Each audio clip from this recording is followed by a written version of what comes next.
Hey everyone, Christopher Ruocchio here of Sun Eater. Back for more of this. I am still working on the reprint signings for the broken binding editions of books 1, 2, and 3. It's been a minute since I was on the channel. My sort of regular programming has been suspended for a while since I am working on some things, working on the end of book 7 in particular.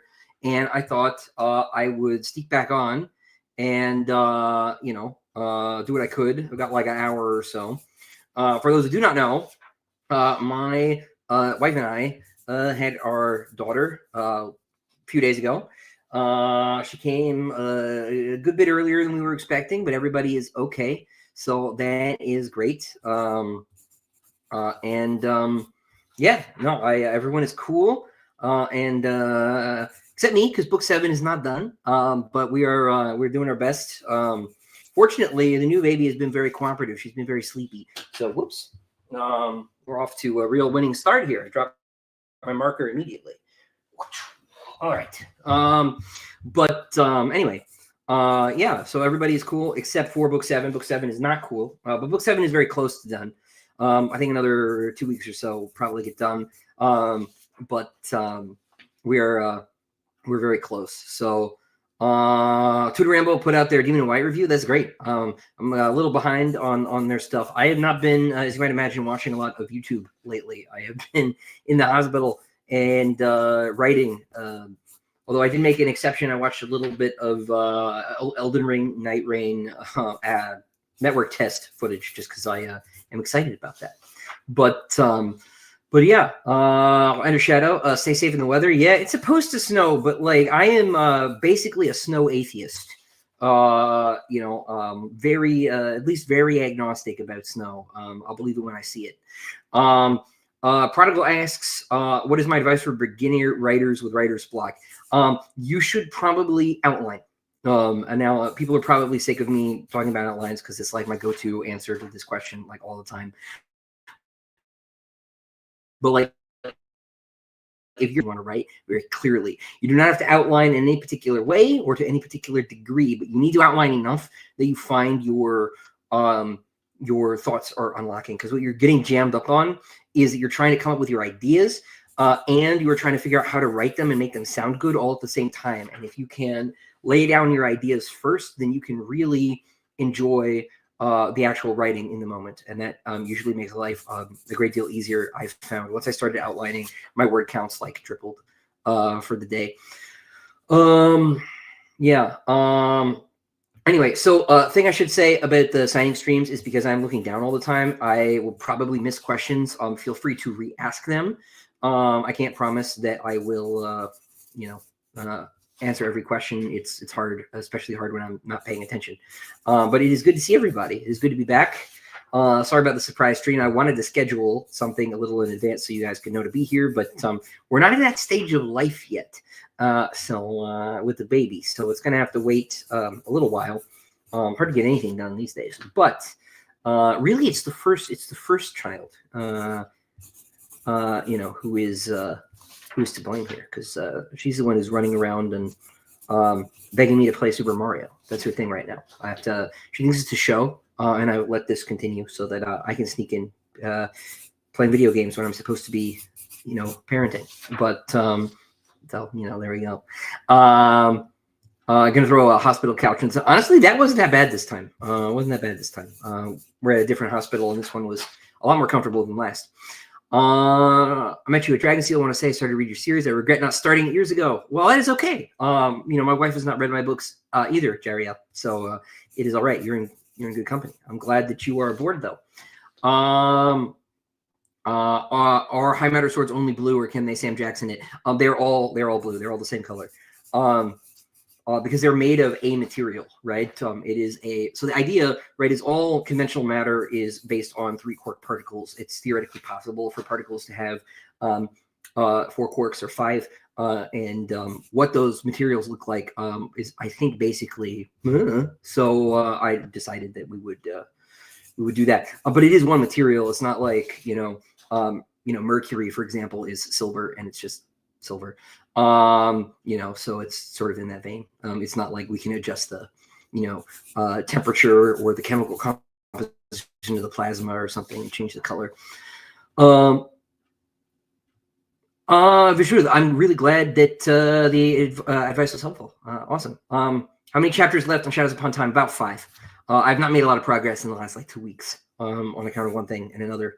But in the chapter that I was working on, I needed to basically restart. But it is all gonna be fine.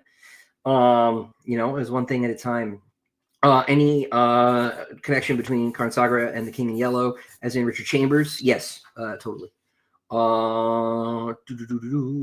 Any news on the Andoritis stuff? He is working on the prototypes for the Murdered Son. I haven't talked to Rob since before the baby was born, so it's been about a week and a half, maybe a little longer. Maybe a little longer. So there are a bunch of new features in The Murdered Son and moving into the main series, and he wants to make sure that those all perform to his expectations in terms of the actual physical construction. And, yeah, so 5 chapters is 400 pages. Not quite, but yeah, it's not none. But we're getting there. It's pretty close. I really do think it'll be... I really think it'll be 2 weeks, assuming I can get, reliable help watching number 1. So we're getting there. But yeah, sorry. I actually haven't heard that much from Rob, but I have every faith that he's on the ball. Do I have an official reading order, as I don't want to miss any novellas or anything? Yeah, I do. I without fractionating it down to the short story level, it's Empire of Silence, and then Lesser Devil, and then Howling Dark, then Queen of Ashes, then Tales 1, then Demon in Light, then Tales 2, Kingdoms of Death, Ashes of Man, and then you could either read Tales 3 or Dregs of Empire in either order. Then there is a short story that's on Bane.com if you want to be a completionist called The Fangs of Awanos, and then there's book 6, and that's where we are right now. Weirdly, most of the stories in Tales 4 are set between the first earlier books, 1 and 2, because I've been doing these special editions. So technically, Tales 4 is going to end up being earlier, which will be confusing for people, I'm sure. But yeah, a lot of the short stories have nothing to do with the main continuity, so they don't really go in. Some of them are set thousands of years earlier or something. So it's not necessary, I think, to break down everything to the short story level. Who am I going to main in Night Rain? Well, we haven't seen the other 4 characters, and it sounds like there are going to be more when they do the DLC and stuff. But for now, I am leaning towards Wilder. I think the Recluse, the magic character, looks a little bit too fiddly for me. Duchess looks all right, except I know I'm going to get hit a few times, and I don't want to die in one hit. So,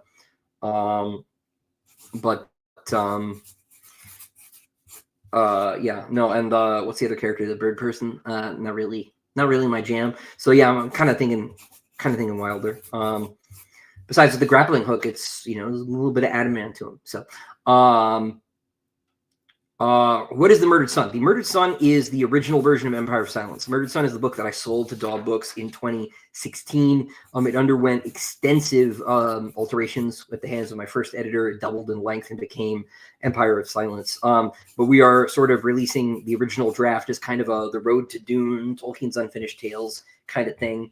And we thought that would be fun. It's only going to be available as a limited edition from Andoritis Books. We might do a second publication later, or I might do an ebook at some point, but it really is kind of it's a little for those who really are interested, that kind of thing. It's not required reading. It's not canon. It's just an earlier draft. Can you tell us about potential future works past book 7? Love the world you created. I can't wait to see how it ends. I can't say that much at the moment. We're looking at signing a new series. And but I can say at least I can say 2 things. One, Sunday Universe is never going away. If I have a science fiction idea and it fits in that universe, I see no reason to make the galaxy all over again. I would much rather save myself world building work and just do just do something in the universe. So I have plans for standalone novels. I have plans for potentially other longer stories in Sun Eater universe. That won't be next. Next will be something totally unrelated. And folks have to wait and see. I do have those 2 fantasy short stories, Barrow King and the Shrine of the Lost Stars. More with that setting probably in the future as well. Whether that's next or not, you'll all have to wait and see. But whatever I do next will not be Sun Eater. I can say that much at least. Let's see. Hey Jeff, congratulations! Thank you very much. Appreciate it. Good to see you, man. Thoughts on Three Body Problem? I have never read it. I've never read it. I'm always like very leery about like. This is funny for me to say because like I turned into that guy. I'm always leery of like the new thing, right? And I like usually give it a long time and see if I'm still interested like later. And so it's sort of a, wait and see thing, but I haven't gotten to it. What short stories are exclusive to which editions? You mean with the special editions? So the Broken Binding editions don't have stories in them. They have intros, but the Diamond edition has a story in the back called The Guns of Pharaohs, which is a Bassander Lynn point of view story. And the Anderida version of Empire of Silence is going to have a Paulino point of view story called The Devil You Know. And that's it so far. Those special editions are each going to have the Anderida and the Diamond editions each are going to have different stories in them. Think of it like Pokemon Red, Pokemon Blue. And those will all eventually be collected in future volumes of the Tales of the Sun Eater collections. When do we get to see the covers for Book 7, Howling Dark Diamond Edition? That's a good question. I do not have good answers for you, particularly on the Diamond Edition. The Diamond Edition just has to chill out because I have like way too much to try and manage right now with getting this giant stack of paper out of my house and finishing Book 7 and the baby. So Steve and I basically had to hit pause on the Diamond Edition just for at least a month so that I can finish Book 7 and get that out the door. Because I haven't finished editing Howling Dark. I got like halfway through my my revisions for the manuscript. All the new material is written, the intro short story, but I just haven't had time to edit it, and it needs to go to a copy editor after that to make sure my edits didn't make problems. So yeah, we're not there yet. The art is, however, almost done. John owes us 4 more pieces, and James owes us 5. Moving a little bit slow. So, Nameless Tool, the normal shirt is back. Yeah, I wore an actual normal black t-shirt last time, and that freaked some people out. So I had to, look, I need to make sure that you could just be more comfortable. Will the next project be multiple POVs? Nicholas asks. Thank you for the super chat. I don't know yet.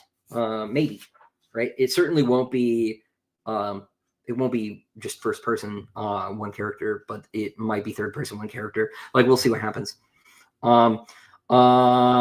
Golangs never made the smaller trade paperback with a border on the cover. That's true. Yeah, the Howling Dark mass market, UK mass market is bugged. It does not have a frame around the front cover. They just didn't look at Book 1 when they made Book 2. It's just the way it is. See some divided opinions about Three Body Problem. The thing is that like increasingly, I just like am not reading stuff that's coming out. Like I read outside of science fiction now, because I much prefer when people ask me if I'm inspired by X or Y to be able to say that I haven't read it than to try and explain why what my relationship with the book is, because the Dune conversation is getting a little bit exhausting. And so, most of my genre entertainment has moved to other media, and my reading has moved mostly to nonfiction. There are going to be 1,000 Howling Dark Diamond editions. Correct. Yes. Whoever got Empire of Silence will have first dibs on Howling Dark when it comes out. That'll be through Steve's website. And then if there are any unclaimed copies at the end of that period, there will be some, I'm certain. Those will go on open sale. And if there's anything, and then after that, we'll see.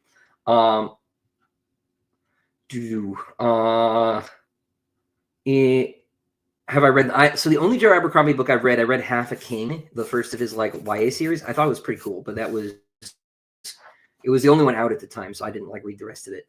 But I haven't read the rest of his stuff. Why on the Fall? I'm missing what you were asking about because the chat has moved on.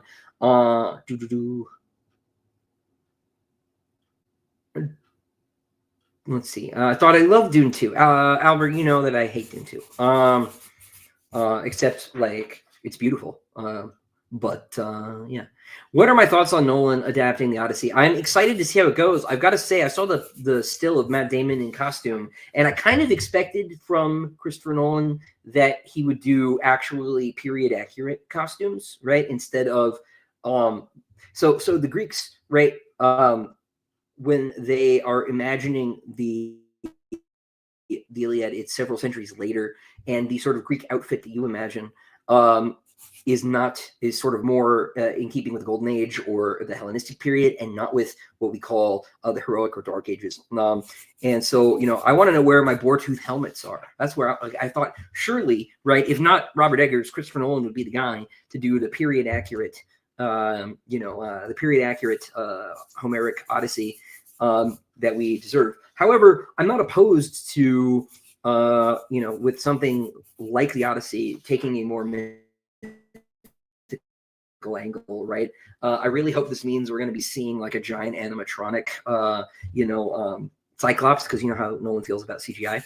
I think it'd be great if he brought back stop motion and went all Harryhausen on us, but I'm optimistic. I think it's a very outside the box thing for him. I think everything he's done has been contemporary or at least the 20th century. So we'll see how it goes. I'm optimistic. We'll see how he's a brilliant director. But yeah. Do I read rock and roll autobiography books? I have a signed copy of Halford's, but I haven't read it yet. But that's the only one I own. I was in Quailward's Books and they had signed copies. And so I was like, absolutely, I will buy this. 100%. But I haven't read it. Would I read a John Oliva one? Maybe. I do know that I'm getting in for a depressing read in that case. But favorite game of all time, man, that's tough. I don't know. Probably Super Mario World. Is probably the game that I've played the most in my life over the course of my life. It was the first game I ever really, really loved as a kid. But I was a big Nintendo kid growing up.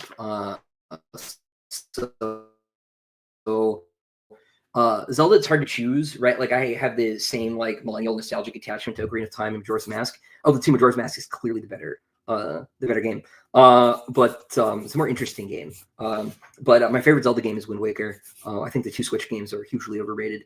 Yeah. But I'm also a big From Software fan. I like Dark Souls 1 and Bloodborne the best of the bunch. I like Elden Ring a lot, the more modern end of things. But I also like JRPGs. Lost Odyssey might be the canonical answer, maybe. Lost Odyssey had probably the single most profound impact on me that any video game's ever had, which is great. It's just a great game.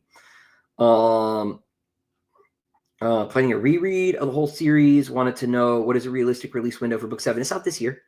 Maybe you will learn more soon. Have I seen the Voyage of Sinbad movies? Yeah, they are great. They're awesome. Speaking of those Harryhausen stop motion things.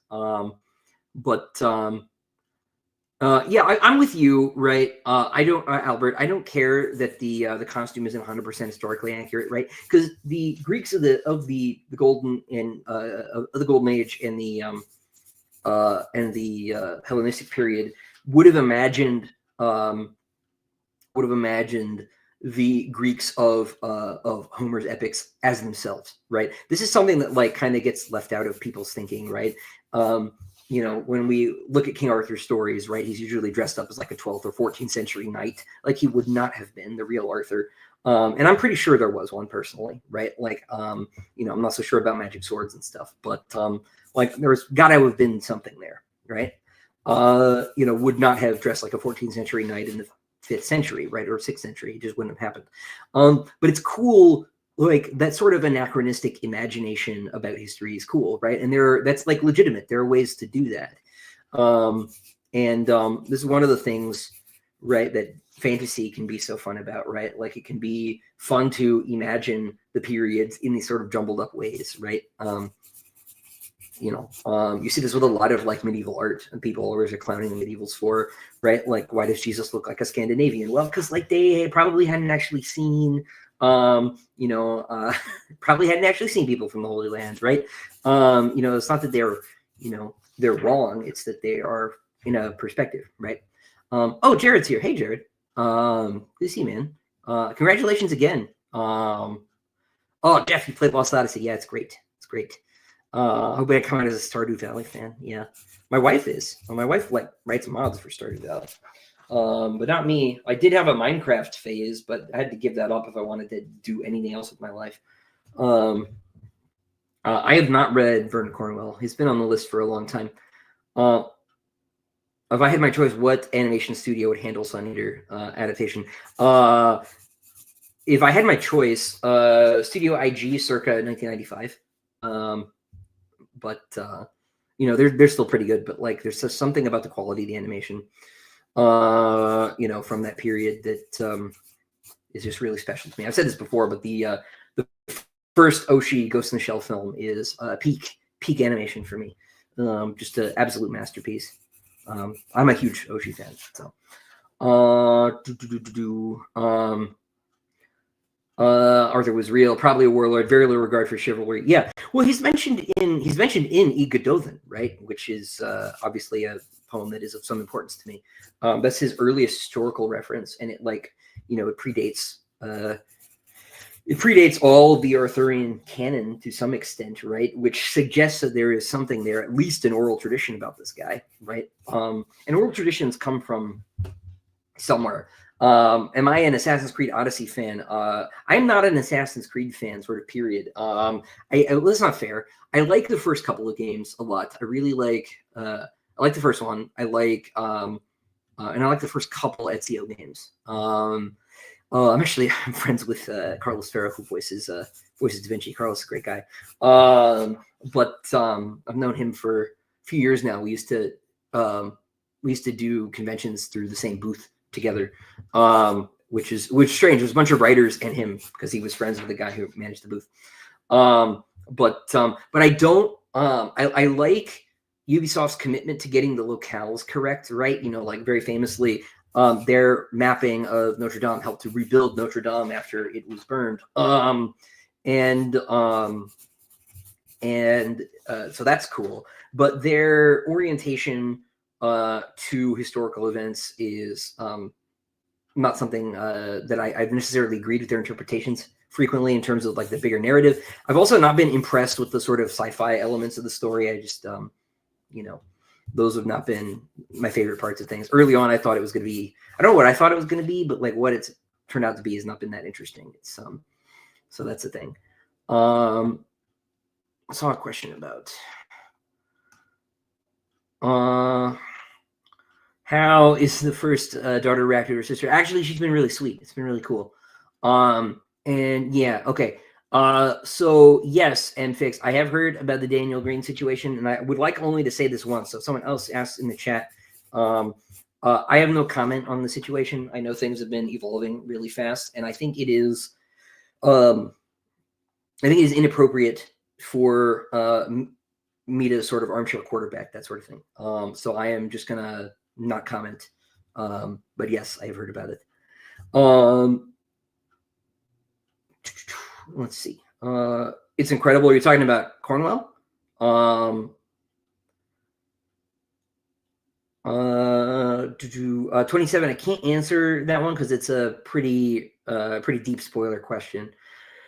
If I had to choose between squirrels, cats, or dogs going extinct, probably cats. Because cats are mostly an environmentally destructive force. Stray cats are very bad for basically everywhere that cats aren't native, whereas dogs tend not to be quite so big a deal. The local bird populations just get absolutely shredded. And squirrels, I'm sure, are more useful in terms of environmental impact than I think they are. So I'm going to avoid squirrels. I think cats, if I had to make one go away, the right choice. Was the Notre Dame Assassin's Creed thing disproven? I don't know. In any case, I do know that my friend was able to navigate Venice, so he had that going for him.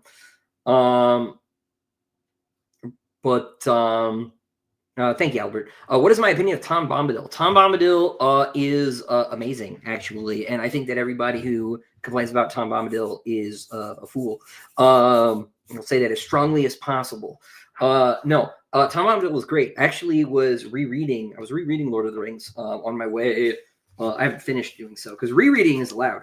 But I was rereading Lord of the Rings on my way to and from Dragonsteel, and I got as far as Bree because I was also doing other things while I was traveling, emails and whatnot. And I was just really struck. I was really struck by the degree to which Middle-earth is a fantasy setting in a way that a lot of modern fantasy settings just aren't. A lot of modern fantasy settings are just England with extra laws of physics and worse, less realistic politics, let's say. And if you know anything about English politics, Albert knows. But Middle-earth is like enchanted in a way that fantasy settings just aren't, right? The Old Forest is like the very real sense that you get that this is true, right? Because the forest itself, the trees and the river, right, want things. They have intention. And the forest feels enthused, right, and spirited in a way that just other fantasy settings are just not opted to do, right? And this is just a very cool thing, right? And Tom Bombadil is like the most explicit place this is true. I don't know if this is maybe like the canonical explanation for Tom, because what exactly Tom is like a very old debate in sort of Tolkien lore, right? Including within the universe. But I think the basic idea is that he's something like a principality, right? You have this belief in older branches of Christianity, right, Catholicism, Orthodoxy in particular, that places and things have angels whose job it is to oversee them, right? And I just saw Albert's comment about Mordor being France, so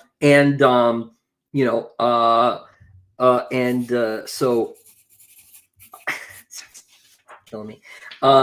And so like he is like this angel whose job it is to oversee this part of the world, right?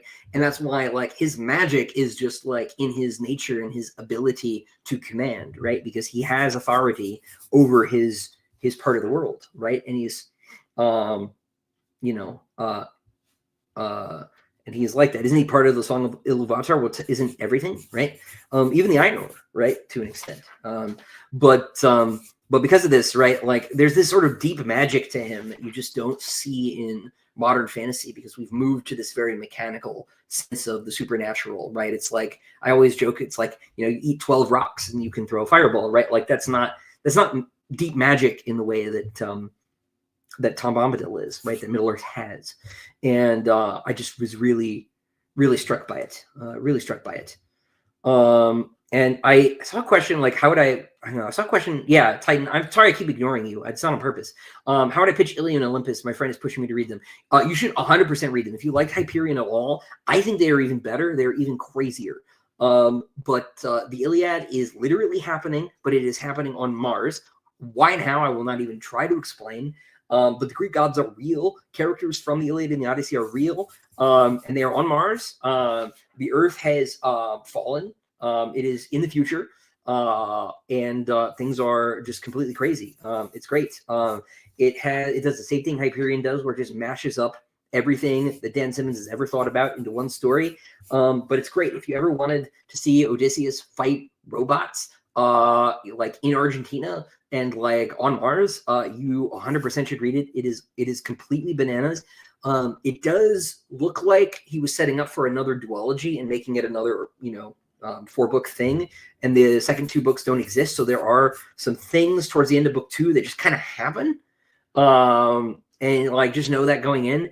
I think they're amazing. Also, if you want to see, I swear the end of book 1 inspired some of the blocking for the last battle in Avengers Endgame. I swear, with the portals, I swear, it's like the same. It's great. They're delightful. And if you enjoyed Shakespeare at all, there's a lot of Shakespeare, not quite as much as he does John Keats with Hyperion, but they're tremendous. Worse in England. Most times they just seem to write the USA with magic. Man, that is also true, right? Like there is just a sense in which modern people are really hard, or really bad, rather, at imagining the psychology of people from like before the French Revolution. All right. And I don't claim to be an expert at it, but like this was especially a beef I had with the Witcher Netflix show, is everybody just talked like a millennial. And as a millennial, it drove me insane. It just drove me insane. All right. I don't know what it is with the F word. And like, I know Empire of Silence uses it a lot. I didn't realize it was quite that much. But like, I don't know why that's the only word people know how to use anymore. The swearing in the Netflix Witcher show just drove me up the wall.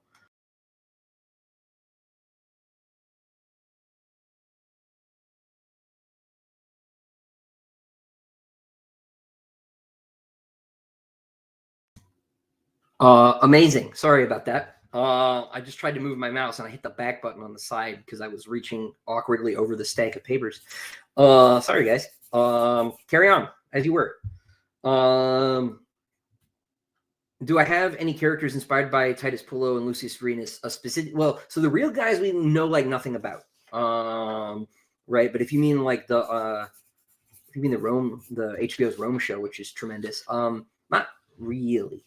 Not really. But I do love that show. As a millennial, yes, sadly, the most millennial expression. There's no escaping, right? I'm, in a lot of ways, I think the least millennial. But maybe that's also not true. Maybe thinking that is the most millennial thing that is possible. But I have to remind my dad that when he complains, like I didn't even have avocado toast until like a couple of years ago. Like he needs to get off my case. Have I been influenced by Warhammer 40K? I have not been. I have never read a book or played the game or anything. I'm familiar with the memes, obviously, so I can see why you would think that. But no, I read one short story by Peter Fahrenvari because a friend of mine suggested I invite him to my Sword and Planet anthology. I can't even remember what the name was. But I like Peter a lot. He's a really nice guy. Really like working with him. He did his first not 40K story for me, which is very cool. I like how you used Eliot's 4 quartets in Empire of Silence. Thank you. I'm glad you noticed. I really, really love 4 quartets. It's my favorite Eliot. How long do you think Hadrian would last with the One Ring? It depends on what point in his life. But probably not very long. He, in a sense, has it at some point, but you know, Genon is not really 8 feet tall. Corvo is 8 feet tall. Genon is normal sized. Corvo is a mutant. Someone was asking, do I think Genon could have beaten Hadrian circa Howling Dark? It would be a pretty close fight, but I think Hadrian would still win. Hadrian is a much better swordsman than he gives himself credit for. You have to remember, most of what Hadrian is fighting is like a 20-foot tall cyborg person. But so, you know, we don't have a really fair evaluation of his thing. The chat's not necessarily spoiler free. It's just really hard for me to do the way I handle spoiler questions. I have a little chyron I put on the screen so that people who don't want to be spoiled can mute until I take the chyron down, and I can't really do that when I'm signing. So I just want to try to avoid it this time. If that is okay. Any advice on how to structure what to include in a sci-fi prologue? Not really, because I haven't done one. The question you should always ask yourself with a prologue, and something Mike Stackpole taught me years and years ago on his podcast that I was listening to as a child. Not personally, he didn't personally teach me this, is that like the question you should really ask yourself is, do I need one? Because the answer is almost always no. And so I would seriously sit and think about that, because because I had one, because I was ignoring this advice because I thought I was special. And when I got rid of my prologue, I started to get better responses from agents because we're getting the character into the substance of things faster. And almost always that's the right choice. So have a deep think about that. And if you feel like you really need one, then you should do it. There are always reasons to break rules of thumb, but only do it if you have a reason, right? You should, every decision you make should be intentional. So I would question whether or not you need it first. and go from there. Did I have any say in Sam Rukins narrating the series? No, I did not.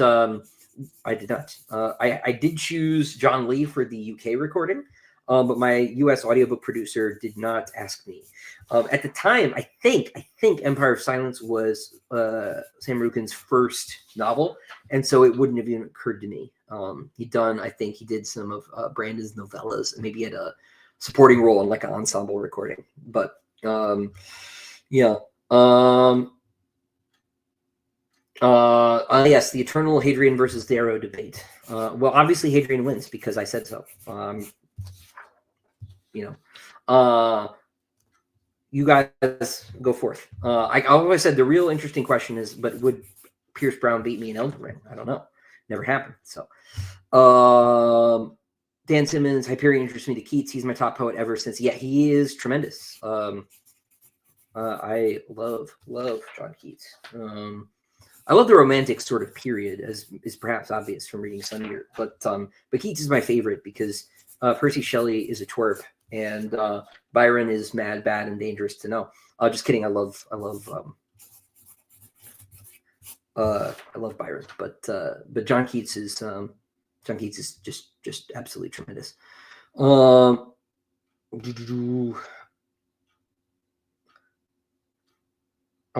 Truly astounding how much of a leap you went on Empire of Silence to Howling Dark. I learned to outline. Empire of Silence was not outlined. Empire of Silence was noodled over for like 3 years while I was in college and sort of tinkered with back and forth. The parts of Empire of Silence, like the back third in particular, was all written in the revisions, and it was written much more quickly. And I find that the longer a project takes, right, the more editing it needs. And so the fact that back third was written so much more swiftly and sort of densely, I think that's the part of the book everybody says, hey, that's like that's the best part, right? But I learned to outline on book 2, so all of my decisions in books 2 and onward are sort of more upfront. There's still room for improvisation, but they're more planned and coherent and intentional. And I really want to stress the idea of being intentional in all of your choices, right? It is okay to like follow your inspiration in the moment, but it is much better if you can be intentional and deliberate and know why you're making the choices that you are making, because that, you're going to be called to answer for them when you have an editor, right? So you may as well have an answer ready.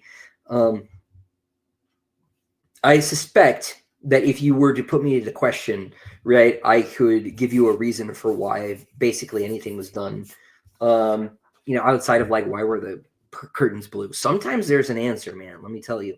You may actually have noticed, like, color actually symbolically usually pretty important. But like usually I have an answer. Am I in any way influenced by Simon R. Green? I actually am not. So same story actually as the 40K one. Simon Green was recommended to me by my coworkers when I was putting together the Sword and Planet collection. I'd never read Deathstalker, and I didn't realize how like tongue-in-cheek it was actually. And so I got a Deathstalker story. He wrote his first Deathstalker story for that book for me in like 30 years.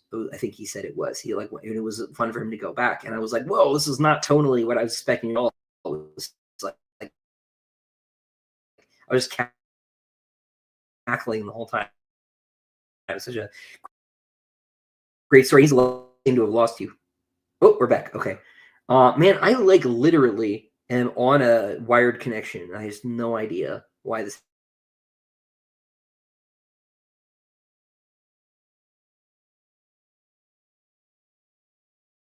And a certain somebody who isn't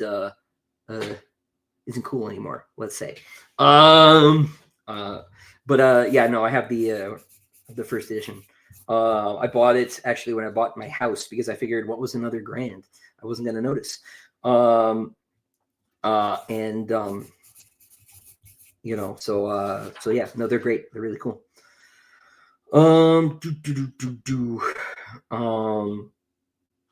This isn't really spoilers. Hadrian currently aging in the same way, if you get my meaning. I am not 100% sure. I know exactly what you're aiming at, but oh, if you mean like a normal person would, I don't know. I don't know. Murdered Son was the beginning of Empire of Silence. Is that still coming this year? Yes, it is. Sorry, I haven't been able to do updates because I've been drowning. But yes, Murdered Son is still happening. Mentioned this earlier on. Books is working on sort of prototype run. They're making like 20 copies, sort of test prints, because there are a lot of new features, like material features. They are UV like litho printing the cover boards. The cover boards are metallium. So they want to make sure that that works on that material, okay, right, and stuff like that. So they are they're sort of checking that out, just to see if it works. And once those go, then we'll be ready to roll. Do a great job making Hadrian so lovable despite his pride. I'm rereading the series right now and somehow miss so many little moments of pride, loving and saying a read. Yeah, he's not, not perfect, but then again, who is, right? When is the re-release of Kingdoms of Death in hardcover happening? Very soon. I don't know precisely when, but next couple of months, I think they said. Those reprints are sort of a more informal affair, is probably the right way to put it. They just sort of put them out because it's not like a new release, so they will just become available. But I think it's in the next few weeks. I believe the idea is they'll do 4 and 5 now, and then they'll do 6, hopefully a little bit closer to the closer to time, closer to book 7, that is. So by the end of the year, I would think. But yeah. I saw a question about Catholic books. I do not read a lot of apologetics books or something. I have mostly been a guy who goes to church and and says prayers with my wife and kind of keeps there. I'm just not really I don't feel called to be a theologian precisely, if that makes sense. But I do have, and I do really like, Word on Fire has a an illustrated Bible series, which is broken up into volumes, and it's got little side columns and stuff. It's like a study Bible. Those I think are really nice. But I'm not a big apologetics reader or something like that, theology reader. How do I write protagonist interior monologue without getting too annoying for the reader? Just don't do too much of it. Look physically at the page and say, is this very long? Actually, and just leave it at that. Do I know when the DG hardcover reprint is happening? I do not. I have not been given a clear answer on that. But I believe it will happen. Are we going to see the cover of Shadows Upon Time anytime soon? Will Shadows Upon Time be the last thing you write for Sun Eater for a bit? Short stories. No, there'll be short stories and stuff. That'll still happen as much as it can in between whatever it is I'm doing. Obviously, novels sort of need to lead, but I will keep writing short stories for the special editions. Novellas are going to be the hard thing to sort of squeeze in. I want to keep doing them. But we'll just see. It takes me 2 to 3 months to get one of those fully armed and operational, and finding 2 to 3 months is tricky. Yeah. Anyway, I missed a question somewhere. As for the cover reveal, you'll have to wait and see. I don't imagine it'll be too long. Congrats again on the trial. Thank you. Good to see you, man. Very much pain, but Sunny is quickly turning into my favorite series. Very much in pain. Yes. Well, thank you, Tanner. What about history books? It depends on what we're talking about, right? I have a collection. I can never remember the title, but this thing that I love reading, it's by some guy. I think his name is Pritchard. It's a collection of primary sources from it's something like ancient Near Eastern religious texts relating to the Old Testament, right? And it's a bunch of Babylonian stuff and a bunch of Egyptian stuff, and I just think that's really cool. And I'll read one little thing, right? Because it's a whole bunch of short, mostly inscriptions that have been, or Assyrian tablets or something that have been transcribed. It's not a lot of long passages, right? I think that's just really cool. But if you're looking for like a pop history book, I really like Tom Holland, not the Spider-Man guy, the other one. He's like very readable. He's like a very like delightful, just a very delightful writer to read. And so I like Dynasty. If you want to read about the Julio Claudians, or you want to read about the Roman Empire, he's great. Just really any of his books are great. But I also, those are sort of like the more normal, like pop history suggestions. Now I missed like a whole bunch of stuff. Best Catholic book, the Bible. Amen. Thank you, Albert. Very awesome. Correct. I saw Jared said something about the Orthodox way. I know Jared is Orthodox. He's trolling me. I will say, actually, you've reminded me, G.K. Chesterton's Orthodoxy, very, very good. Chesterton, always very good. Chesterton's one of those great writers, just sort of period. But quiet equals absolute, yes. Hey, Udi, good to see you. Good to see you. Tom Holland, the author, is great. Rest of History is amazing. Yeah, totally, dude. We're going to buy the side stories from the series that covers in the same style as the main series. Those are special editions from Anderida Books. I don't know if they have any copies for sale at the moment because they've been doing them in like small batches because they're special editions. So they're like fine press editions. But anderidabooks.co.uk. I think we do want to do a third printing at some point. What is Hadrian's favorite food? You know, it's funny. I don't actually know. It just has never been relevant. I can tell you that he hates coffee. He's not Dale Cooper, that's for sure. By the way, I finished King of the Death a few weeks ago, and how could I do that? Yes. People do wonder. People do wonder. Why is England better than France? Oh, but I have French readers too, Albert. You can't expect me to litigate the 100 Years' War on here. Well, the English Revolution involved less driving nuns into the river, so that's good. There is that. Am I a Coke or a Pepsi guy? I'm a Coke guy just by being from North Carolina.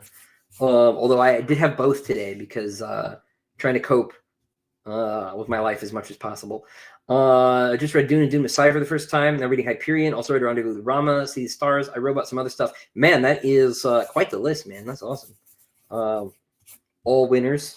When is a hardcover reprint of King of the Death coming soon? Who's my favorite Batman actor? Kevin Conroy, obviously. But setting aside the obvious choice, I really, really, really liked the Robert Pattinson film. I thought he in particular was really great. Now he's not playing like sort of the classic. He's not playing the classic Batman, but he was, for the first time, I think he made Batman the most interesting character in his own movie, which had just never been true before. Is Hadrian on the sprayed edges of the broken binding editions? No, don't believe so. PhD Phil, thank you for the super chat. Listening and staring at my shelf with my signed copies of 1 through 3. Keep up the great work. Don't pull a Rothfuss on us in the last book. I promise I won't. I'm like 2 weeks away from finishing it, and I already turned the rest of it into the editor. So I am on the clock, let's say. A friend of mine recently asked me to read and comment on his first book. Any tips on how to give someone good and constructive feedback on someone's writing? That would depend on the relationship you have with your friend, right? And your friend's individual psychology to a certain extent. I think the best thing to do is to be as honest as possible. We're in this sort of space where the conventional wisdom is to like do the sandwich and be like positive, negative, positive. And there's some wisdom in that, right? But again, depending on your friend's psychology, if this is a truly close friend, right? You need to tell them the truth. And you need to be like, look, like, you know, because the reality is that the book is not over, right? It's not finished. If it's terrible, you're being able to tell them that now is way better, right? Than them trying to self-publish it and wondering why no one is buying it and, you know, whatever, right? I'm not saying be a jerk, right?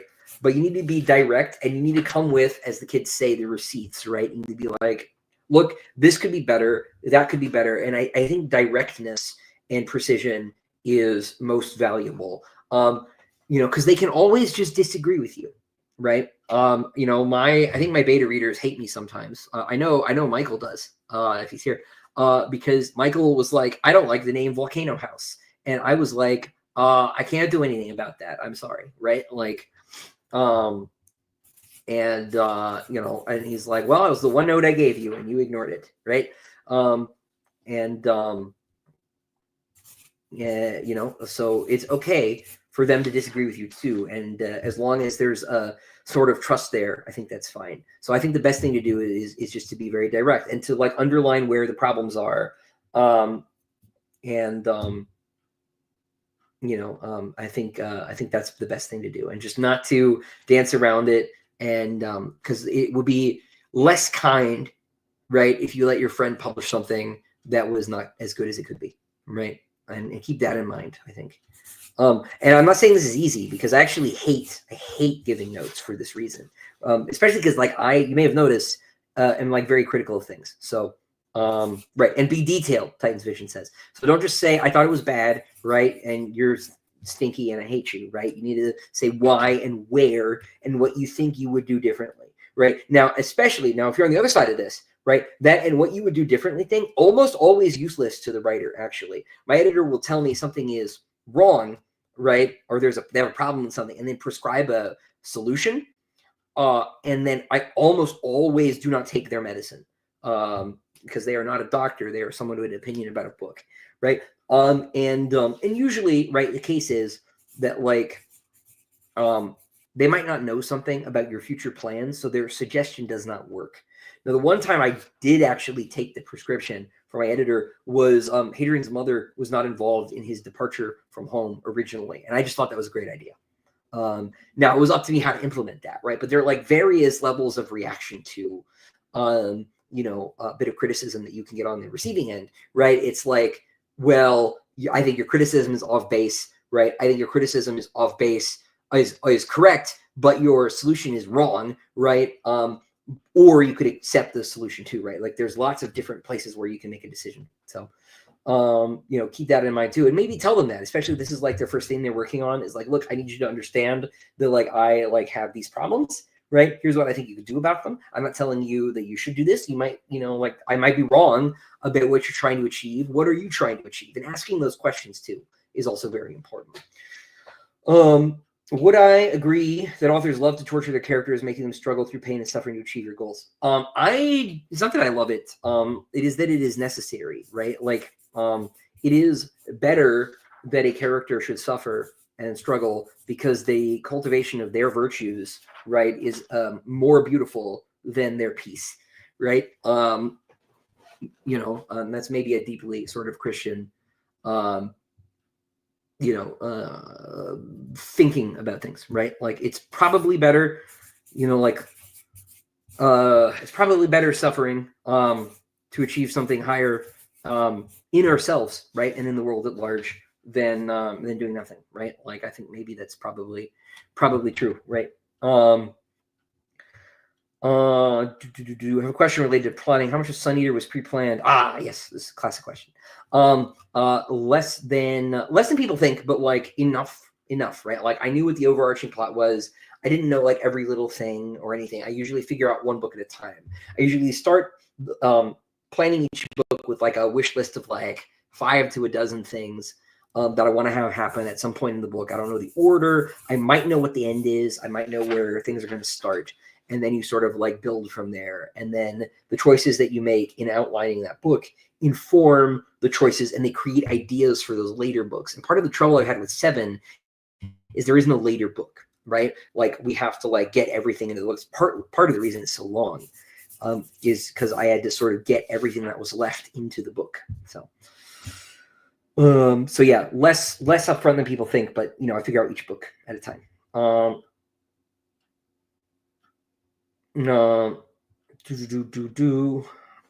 the environment, the brighter the light. Yes, exactly. How can you appreciate a character's triumph if they didn't struggle to get there? How can they truly achieve their highest point without failing? Yeah, exactly, right?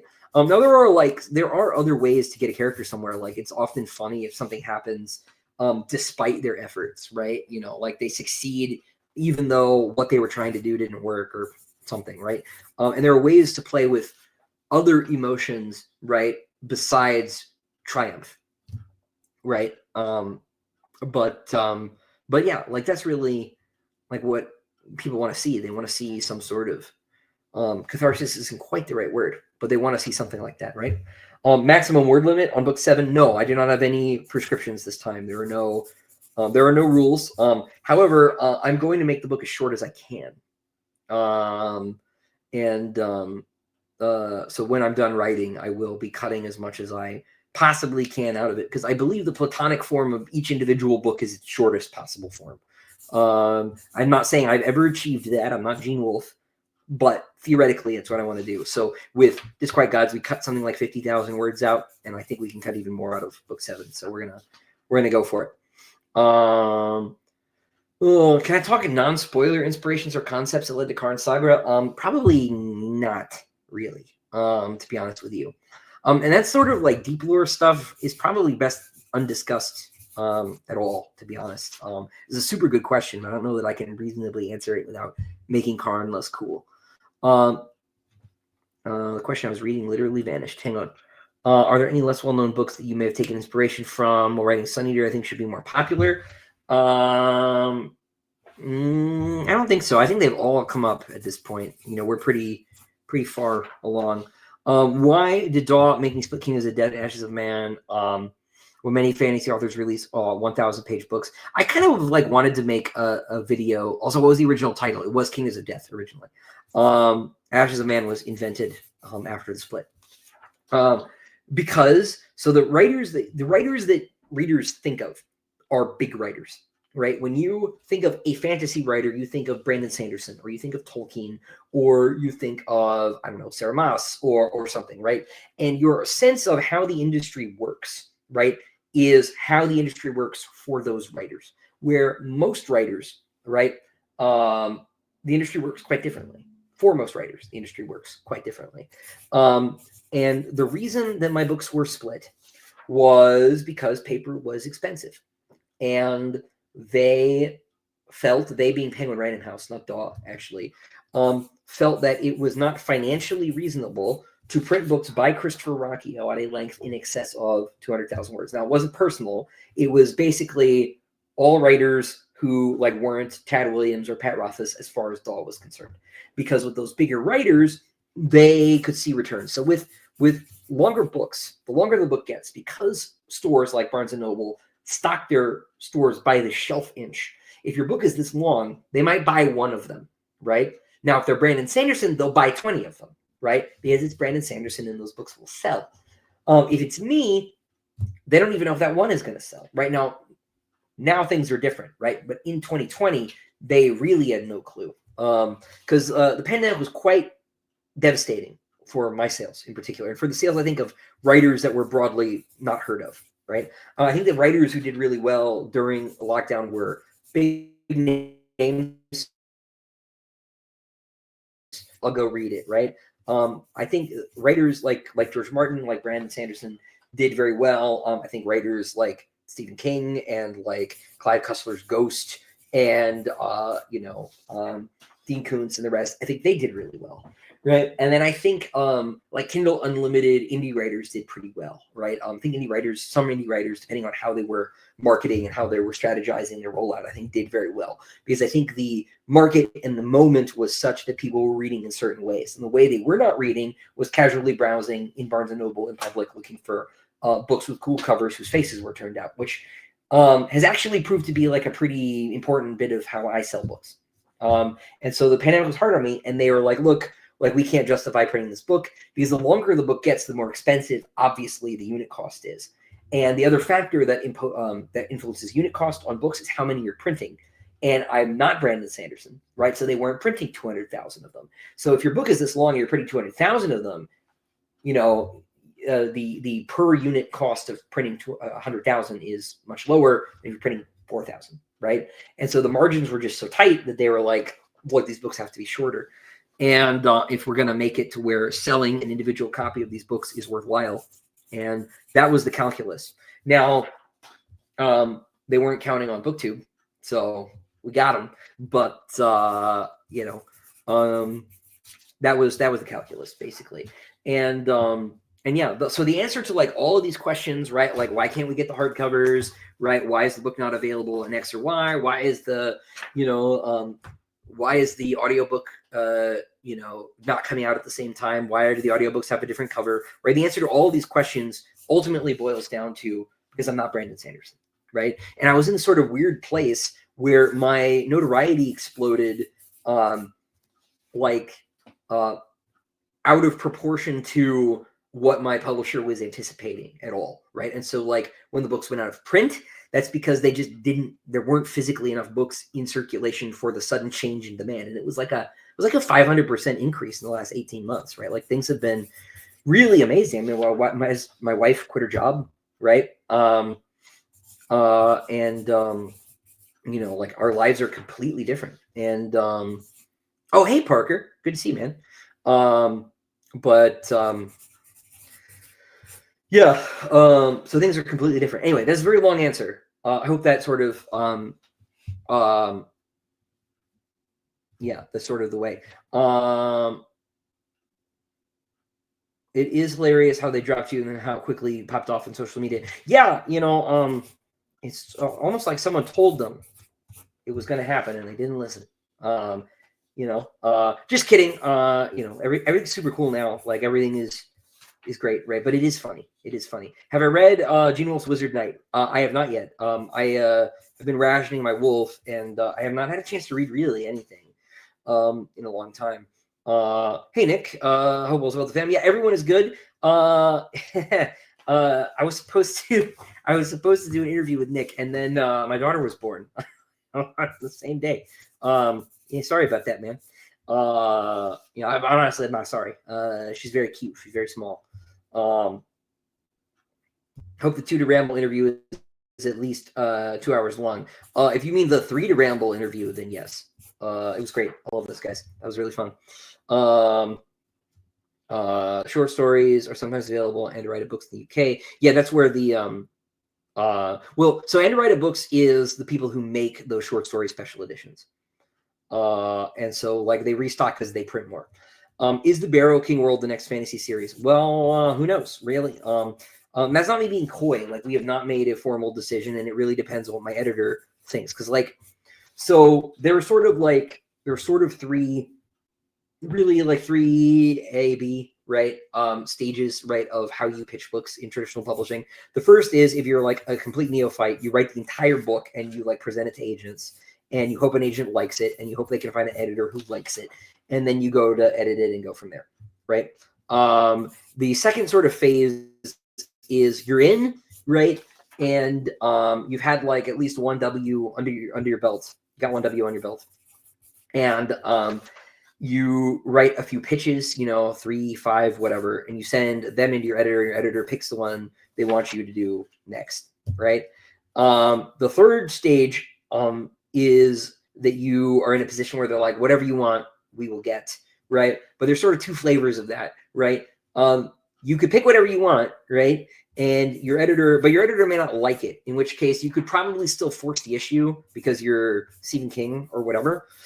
But like, is that nice? Is that like a good professional working relationship to say, actually we're going to do this thing, even though you said you think it's dumb or whatever? I don't know, right? Right. Whereas like maybe the right thing to do is if you're in that third layer is you put a thing out, you do just 1 pitch, you say, what do you think? And then if they like it, you're like, great. Right. And if they don't, you're like, well, let me do another one and see what you think. Right. All I will say is that I'm like that last one. Right. I was very happy. My new editor, was very happy how things are going.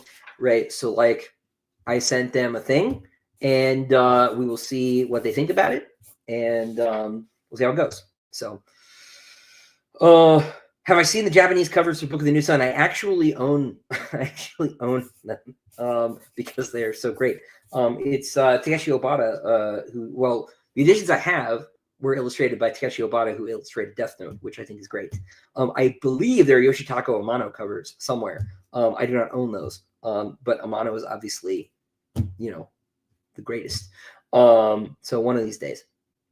Will Shadows of Time be released? Hopefully not split. I would rather die than have it split. So I'm not doing that. I would rather shorten it at this point because it's so long. There's got to be a lot of gas we could take out of this first draft. What song would I have as a theme song in Sun Eater? I do not. So I am. I don't really like associate characters with theme songs or anything like that. I would need to think about it. There's a lot of sort of classic heavy metal references in chapter titles and things, which is not diegetic. Like Hadrian has not listened to those songs, but yeah. Julian read Shadow of the Torturer. After hearing you talk about it, it was amazing. It's so good. You asked about translations earlier, and I meant to answer it, and then I was answering another question. Yes, we just signed a deal for the first 2 books in Spanish, the first 3 books in Arabic, and I think the first 2 books in Ukrainian. But so that's the news of the month, which is all very exciting.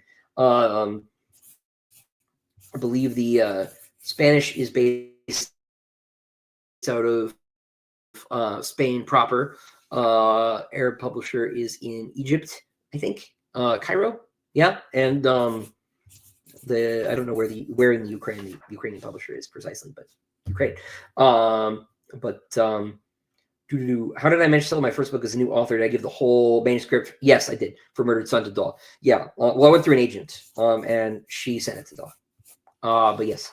Will I be doing a signing tour after the next book drops? If so, please come to Portland. I would love to come back to Portland. I had a great time last time I was there. Powell's is the coolest. I actually signed the pillar in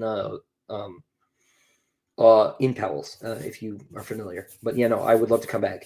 I don't have any formal plans for a tour yet, but you never know. Just finished Howling Dark, loving it. Feel a bit burnt out. Did I ever blame people who didn't read the series straight through? No, do what you got to do, man. So what time does Pierce Brown come on? Actually, he's right here. No, yeah, it's me. Pierce Brown and I are the same person. This is Mike's. Yes, Pierce Brown is in much better shape than I am, I think. So, does Dio have a character? He does not actually. Sun Eater is hitting Arabic. Yes, yeah. There's going to be a proper tour, to be clear. But I will try to travel more. Arabic Sun Eater, so just Dune. Got him. Yeah. Yeah. I think that's going to be a really interesting translational problem. I'd be very interested to talk to my Arabic translator. I've talked a lot with my German one and my Russian one, and those have been very fun conversations. But I really enjoy talking to my translators. Am I going to release a box set after 7th book is released? We have not talked about plans for that, me and Daw, at all. I think that would be great. But is that me on the cover of Demon White? Man, people say that, and I just do not see it. But you are not alone. Would Hadrian be a fan of heavy metal or more of a jazz guy? Obviously, he's more of a violin guy, given the devil imagery associated with his house. Hadrian's Christopher's my homeboy. Yeah, that's true. I am not Pierce Brown. Yeah. But yeah, no, read your own pace. My wife has read half of Empire of Silence and was like, "Where are the vampires, bro?" And dipped out. So I have no expectation that people must read the books in any particular way or at all. Right. I was walking with my daughter on the sidewalk earlier. An older lady in the neighborhood came by with her dog, and my daughter loves dogs, right? So she was bothering the dog. She's very good about it, but and then I'm a 30-year-old man walking around. I guess it's President's Day, but on a Monday, right? Not working. What's going on? Well, I write books, right? Oh, what do you write? I said, oh, science fiction, and she was like, oh, so I wouldn't have read any of them then. I was like, oof, yeah, true. Would I ever do a UK tour? I would love to do a UK tour. The thing is that I pay for all of my tours right now. So when I went to Texas, I paid for all of that, right? I paid to go to Dragonsteel, right? Paying to go across the ocean is more money, and more time. And between the financial reasons and having two small girls running around, it's hard to be away for like extended periods of time. Texas was really pushing it, because that was almost a week. I think it was a week. It was like 9 days I was gone. So so yeah, I like to do it though, so we'll try to do it more, as my wife and I both recognize that there's more demand for it now, because I went on tour in 2019 with Dave Butler. We drove for like 2 weeks. We drove from Salt Lake down to San Diego and then all the way up to Vancouver, after we did a convention in Salt Lake. And like we had like maybe 10 people show up for both of us, and also Christopher Husberg was with us as well. Sorry, 3 of us. Sorry, Chris. And my brain is super shot. And it was like, man, is this a good idea? And then but now it's, I had like 60 people in Houston, right? I did an event here in Cary a couple weeks ago, almost a month ago now, and there were like 80 people there on like a random Wednesday. So like it's a little bit different. You thought all published authors were millionaires? Is that like I'm not trying to be facetious. Like, are you doing is that a bit?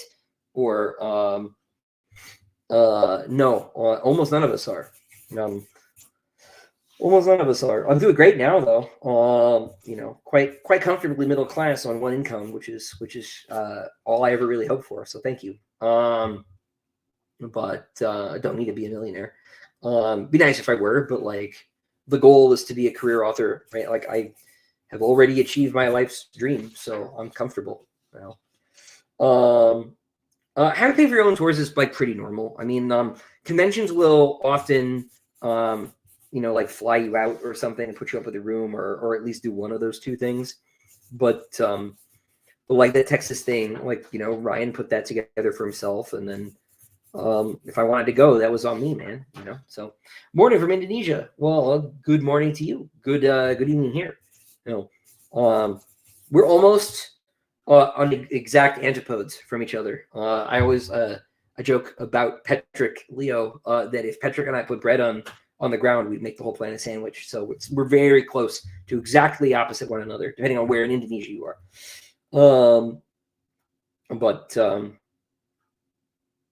Career author with family. He is rich, if not financially. Yeah, look, I never mind. We'll tell the story. Yeah. How much do I earn per book sold? It depends on the format. So it very standard, and it depends on the contract too, right? So like, for example, pretty standard contract will say 10% on the retail price of the hardcover, but then that will scale. So if you sell X number, it'll jump up to 12.5, and it'll jump up to 15 after another step. That's pretty standard.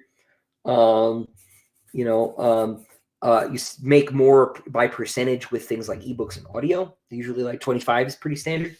Now, if you self-publish, right, you can make 35 or 70 depending on how you bracket things on Amazon. And there are reasons to take the lower one. It just depends. But you then have to do a lot of other stuff, right? Like my publisher did all the editorial work and all the page design, and they bought an artist that I could not have afforded otherwise at the time. So is Kindle Direct Publishing better for authors for earnings? Copy for copy, yes, right? But there are other considerations, right? It's like having, for example, a larger publisher means that your distribution is going to be better in bookstores, right? Kindle Direct Publishing, like those books aren't in bookstores, right?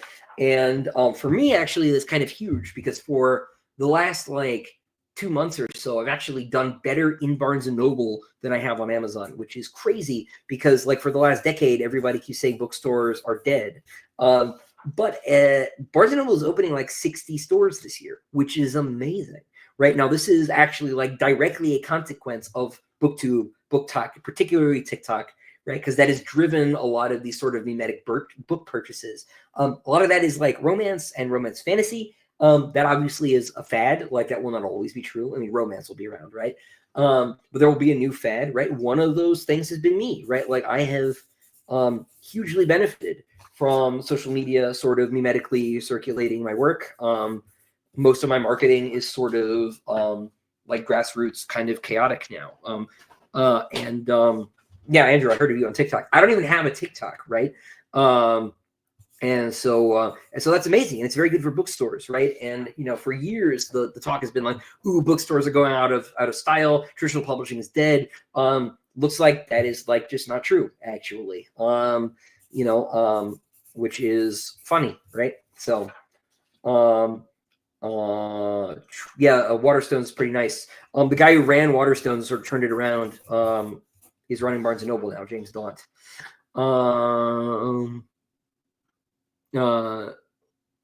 But yeah, I'd imagine it's pretty similar. Let's see. Was curious of your opinion on audiobook voice for Shirani. I have not heard it.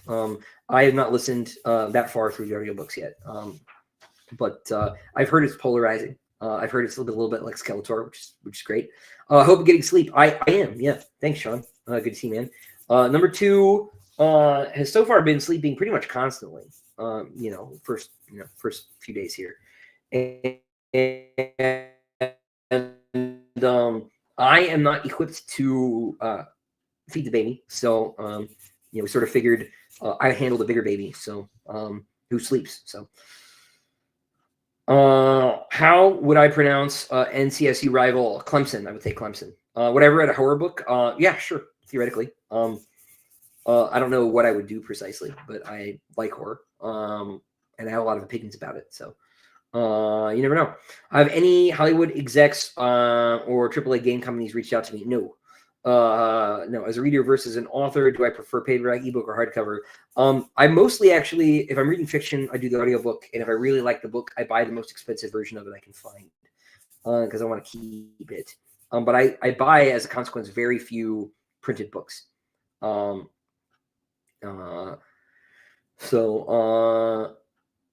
read Empire because of Andrew Watson's book club, but now I own all the books and novellas and just ordered the Broken Binding special editions. That reminds me, that's why we're here. I have been signing, and I should have opened the stream with this, but I quite sleepy. The Broken Binding reprints are open to public sale today. They were open to people who signed an interest form last week. But they're open now. So if you didn't sign the interest form, you can get them. And they still have plenty, is my understanding. But they've also been selling really, really well, which is exciting because we had a lot of them to sell. What should be my next Tim Powers, Stress of Her Regard, or Anubis Gate? You should read the Stress of Her Regard because Mike is going to read it in June, and you should have opinions about it when he does. I am hoping to reread it so that I can harass Mike about it again, too. Tales Volume 1 through 3 only available on Kindle. Yes, they are on Kindle Unlimited. Which means they can only be available on Kindle. I will be doing an omnibus of all of my short stories in one volume eventually. That will be available like more traditionally. Talk about all the things wrong with Dune 2, the movie. I did a stream with Mike about this, and I don't want to re-articulate it. But basically, in short, I feel that Denis Villeneuve is trying to adapt the book that Frank Herbert talked about, which is not the book that Frank Herbert wrote. I do not believe that Dune functions as a critique of heroism fundamentally. I think that he course corrects really hard in Dune Messiah and the Children of Dune because he failed to communicate that properly in book 1. And I also think this is why most people like book 1 and don't like the sequels, because they don't. I think fundamentally most people do not believe in Frank's thesis. Yeah, in short, that. And also he just butchers Chani and Lady Jessica, which Jessica in particular is such a wonderful character. And Chani, I will grant, Frank Herbert's Chani is pretty flat in a lot of ways, but Jessica is just sort of mutilated, which is no shade on the actors. I think they did great. I think Rebecca Ferguson in particular was wonderful, but the character she was playing was not the Lady Jessica that I know. Does the Broken Binding edition have the new intro and updated text? It has its own separate intro. All of the special editions have their own intros. And again, Pokemon. And but it does not have the updated text because Broken Binding purchased the finished pages from my normal UK publisher, and they did not have the updated text. So yeah. Sanguinus says, just wanted to say you are the best of science fiction writers. The fact that I personally hate Valka and respect Hadrian as a warrior, but still see him as a weak simp shows the power of your work. That's awesome. I don't know that he's a simp. I think he loves his lady, which if it's your lady, I think that's fine, right? But I can understand not liking Valka. I have days where she frustrates me, but that's a good thing. I think you shouldn't like your characters all the time. I don't like Hadrian every day either. But also based. Respect him as a warrior. Very cool. Have I read Hide Me Among the Graves? I have not yet. I'm just really bad about reading, Brendan. Just really bad. Is it the paperback versions on Broken Binding? I don't understand the question. Sorry. Will there eventually be a Lesser Devil hardcover? Yeah. The artist has just been busy working on the interior illustrations for Howling Dark's Diamond Edition, and we just haven't been able to get to it. He has cataracts. God bless him, and he is moving a little bit slower. But he wanted to keep working. I was like, dude, if you need to stop and deal with stuff, he's like, no, this helps. So, why is Ptolemy the best of the Diadochi? That's a weird way to say Eumenes of Cardia, my guy. But Ptolemy is pretty great. Ptolemy, the best thing one could say about Ptolemy is that he was wise enough to realize that literally stealing Alexander's corpse from, I think, Cassander was going to be very important to legitimizing his rule. And I think the idea that there is literally a heist story where Ptolemy steals Alexander the Great's body is just, please make that movie. Can Nolan make that movie? I want that movie. What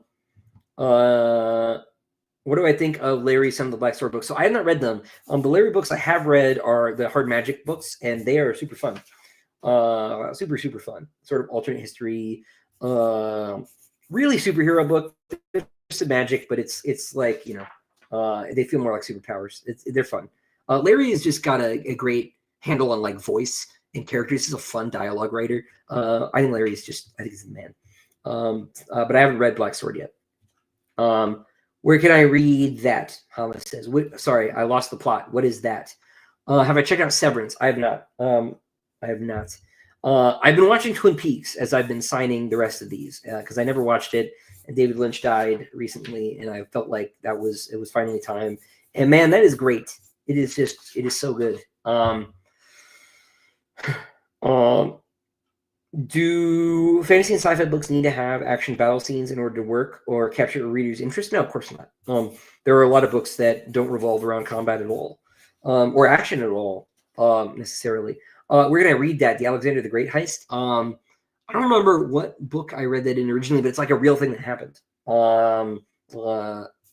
So I would just sort of try to see if you can find a biography of like Ptolemy or something. But how far am I into Twin Peaks? I have like 10 episodes of season 2 left. So like a little bit more than halfway.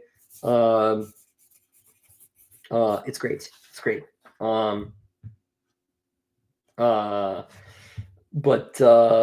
Yeah, no, it's awesome. Yeah, no, I've got that, and then I have the movie, and then the Return to watch, which I understand does not resolve completely. Yeah, Napoleon Albert, probably the best general of all time. I mean, it's hard. This is the Lorien debate, right?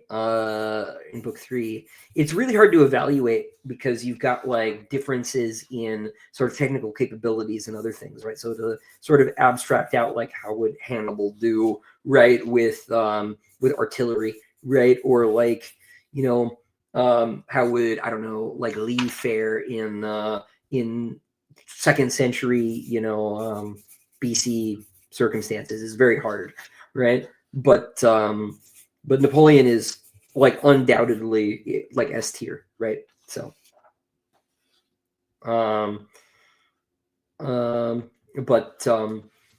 not saying that Lee User is not overrated, right? I'm just like, it was just an example. But Napoleon definitely S tier. Hannibal definitely S tier. Alexander definitely S tier, right? But like they all are operating in contexts that are very different, right? And so it's hard to extract their personal individual characteristics out, right? Let's see. Are you looking forward to Nolan's Odyssey movie? I am cautiously optimistic. We talked about that a little bit more earlier. It's not, from the costume, from the one picture they gave me, it's not going to be very historically grounded, but that's also maybe fine, right? Wellington, GOAT defensive commander, for sure, for sure. Have I read Williams' Other Land? I have not. How many POV characters is too much for a debut fantasy novelist? I would not personally do more than 5, right? I think copying the Game of Thrones model is maybe not working even for George Martin. I think the more you do, right, the less time you have with each character, unless there's some overlap in terms of like the other characters appearing in other characters' chapters. I think the more you do, the more problems you're going to have. Have I ever read any Star Wars EU stuff? Yeah, sure. I read the original Thrawn trilogy, and I saw you talked about those earlier, and I didn't get back to it, Albert. So I don't remember that part of the question. But they are great. I've read a bunch of the early Stackpole stuff, which I think you would really like. They're super fun, but they're also they're very much Mil SF novels about Rogue Squadron and stuff, and it's just, those are really, really great. I read Vector Prime, and I just decided Yuuzhan Vong did not belong in Star Wars and left. I had to have even finished it, which is no shade on Salvatore. I think he's a great writer. And I respect him for killing Chewbacca. I think that was cool. May he rest in peace. But yeah, no, there's a lot of good stuff back there. I really like I said this before, I really like Matthew Stover. Shatterpoint is great. His adaptation of Revenge of the Sith is amazing, right? But Shatterpoint is basically Apocalypse Now, basically Heart of Darkness, but with Mace Windu and Deepa Billaba. Super fun book. Any inspiration from Akira? Yes, 100%. Love Akira.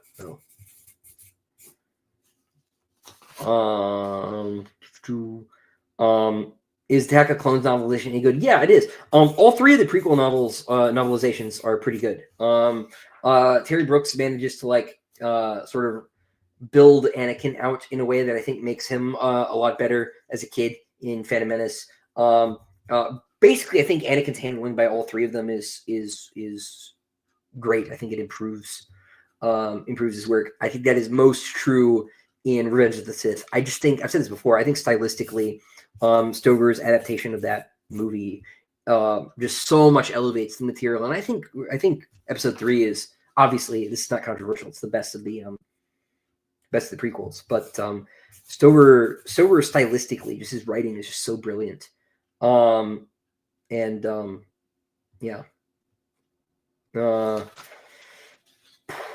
Anyway, sorry, W says, as always, I would like to thank you for a beautiful signature. I received a copy of something from Broken Binding, and the signature was kind of insulting. It's funny. My dad visited, and I was signing, and he's like, that doesn't look like your name at all. And I was like, you should see other writers, man. Thoughts on Rogue One, Andor? Broadly like them. Rogue One I like better than Andor. My problem with Andor is not that it's not good, it's that it is just really bloated. It is glacially, apocalyptically slow. And I don't mind that in a vacuum, but there's just something about the fact that show is longer than the entire original trilogy to tell 5% of the same amount of story bothers me. On the other hand, I respect how seriously it treats its characters, particularly how seriously it treats the Empire. It treats the Empire as a serious institution that is trying to function and achieve things. But I kind of wish that it did more with its with its runtime. But performance wise and everything, I think it's great. But look, I need to probably wrap it up here. I got a note that my I got a note from my wife, so I need to start packing it in. But the Heist episode in Andor was great. The jailbreak episode was great. I just wish that there was a little bit more going on. I also do think So like the performances were all really good. I think some of the writing was a little bit goofy. People really liked that speech from Luth and Rail, and I think that speech needed another rewrite, personally. So, any plans for a Sun Eater graphic novel? I would love to do one, but there are no formal plans.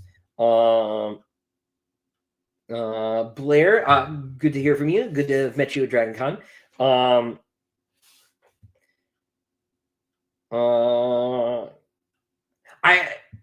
Yeah, it's not a bad speech, but there are a couple lines in it I think could have been finessed a little bit better, Albert. Personally. Now I love Stellan Skarsgård. He's great. He's like my favorite part of the show. Also, his ship is very cool. But yeah. Let's see. There was so who was it asked that question about do you need battle scenes? I thought I answered that one. My bad. But no, you don't need them. There are all sorts of stories. Okay, I'll end on this question. Will I ever write more books in the Sun Eater universe after Hadrian? Yes, but not next. So on that note, I think I will leave things off for now. And I will try to do one more signing stream. I've got one more box of 9 left after whatever's left of this one. But I'll try to squeeze one in before we're done here. It's just hard to find the time. And I will get back to work on book 7 in the morning. So until next time, ladies and gentlemen, stay well.